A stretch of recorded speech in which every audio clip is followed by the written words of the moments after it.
Hello friends, welcome to পাখি kitchen. আজ আমি আপনাদের সাথে শেয়ার করব চিকেন কষার রেসিপি। চিকেন কষার রেসিপিটা বানানোর জন্য এখানে আমি নিয়ে নিয়েছি চিকেনটা ম্যারিনেট করে নেব। তার জন্য এখানে আমি 1 চামচ নুন দিয়ে দিয়েছি, 1 চামচ হলুদ, আর হাফ চামচ গোলমরিচের গুঁড়ো, আর 1 চামচ আদা রসুনের বাটা দিয়ে দিচ্ছি, আর দিয়ে দিচ্ছি 1 চামচ কাশ্মীরি লাল লঙ্কার গুঁড়ো, আর হাফ চামচ দিচ্ছি লঙ্কার গুঁড়ো, আর হাফ লেবুর রস, আর দিয়ে দিচ্ছি 2 চামচ দই, ফেটিয়ে রাখা দই 2 চামচ দিয়ে দিলাম, আর সবশেষে দিয়ে দেব সরষের তেল। তারপর এটাকে আমি ম্যারিনেট করে রেখে দেবো আধা ঘন্টা। তারপর এখানে আমি কড়াই চাপিয়ে দিয়েছি, তেল দিয়ে দিলাম।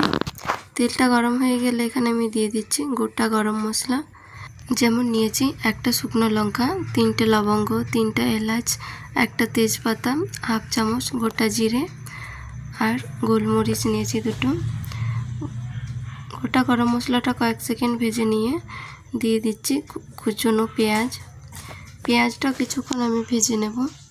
খুব বেশি ভাজবো না, জাস্ট একটু নরম হয়ে যাওয়া পর্যন্ত ভেজে নেব। তারপর এখানে আমি দিয়ে দিচ্ছি আদা রসুন বাটাটা দেওয়ার পরেও আমি 2 মিনিট ভেজে নেব।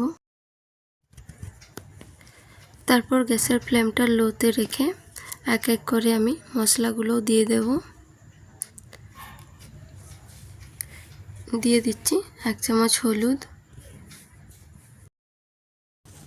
2 চামচ দিয়েছি কাশ্মীরি লাল লঙ্কার গুঁড়ো, আর হাফ চামচ দিয়েছি লাল লঙ্কার গুঁড়ো, আর দিচ্ছি হাফ চামচ জিরে গুঁড়ো, 1 চামচ ধনে গুঁড়ো। এবার আমি মশলাগুলো খুব ভালোভাবে মিশিয়ে নেব। মশলাগুলো কিছুক্ষণ ভেজে নেওয়ার পরে আমি দিয়ে দিচ্ছি একটা মিডিয়াম সাইজের টমেটো বাটাটা দেওয়ার পরেও আমি একটু নেড়েচেড়ে 5 থেকে 6 মিনিট ভেজে নেব। আর এখানে আমি রান্নার পরিমাণ মতো নুন দিয়ে দিচ্ছি।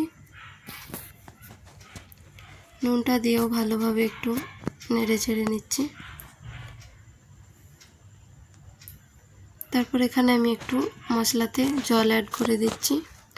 জলটা দেওয়ার পরেও আমি 2 থেকে 3 মিনিট ভালোভাবে নেড়েচেড়ে মিশিয়ে নেব। মশলা থেকে তেল ছেড়ে এসেছে। এখন আমি ম্যারিনেট করে রাখা চিকেন দিয়ে দিচ্ছি। চিকেনটা দেওয়ার পরেও ভালোভাবে নেড়েচেড়ে মিশিয়ে নিচ্ছি। এই পর্যায়ে কিন্তু গ্যাসের ফ্লেমটা স্লো টু মিডিয়ামে রাখতে হবে। চিকেনটাকে এবারে ঢাকা দিয়ে রান্না করে নিতে হবে 20-25 মিনিট মতো। মাঝে মাঝে ঢাকনাটা খুলে একটু নেড়েচেড়ে নিতে হবে। তো দেখুন চিকেন থেকে জল বেরিয়ে এসেছে। এখানে কোনো রকম জল কিন্তু ব্যবহার করিনি। চিকেন থেকে যে জলটা বেরোবে সেটাতেই সেদ্ধ হয়ে যাবে। এরকম ঢাকা দিয়ে রান্না করে নিতে হবে।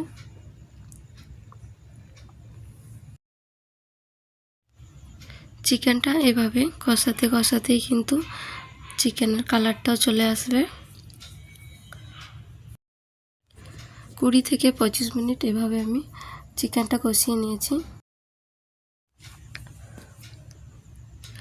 চিকেনটা কষানো আমার হয়ে গেছে।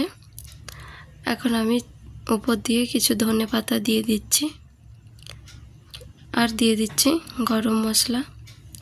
ধনেপাতা আর গরম মশলাটা দিয়ে ভালোভাবে আমি নেড়েচেড়ে মিশিয়ে নিচ্ছি।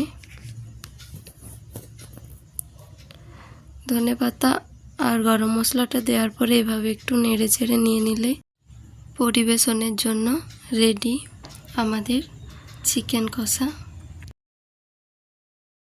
ভিডিওটি ভালো লেগে থাকলে অবশ্যই একটা লাইক করবেন, চ্যানেলটা সাবস্ক্রাইব করে পাশে থাকবেন। ফিরে আসবো নতুন কোনো রেসিপি নিয়ে। Thanks for watching.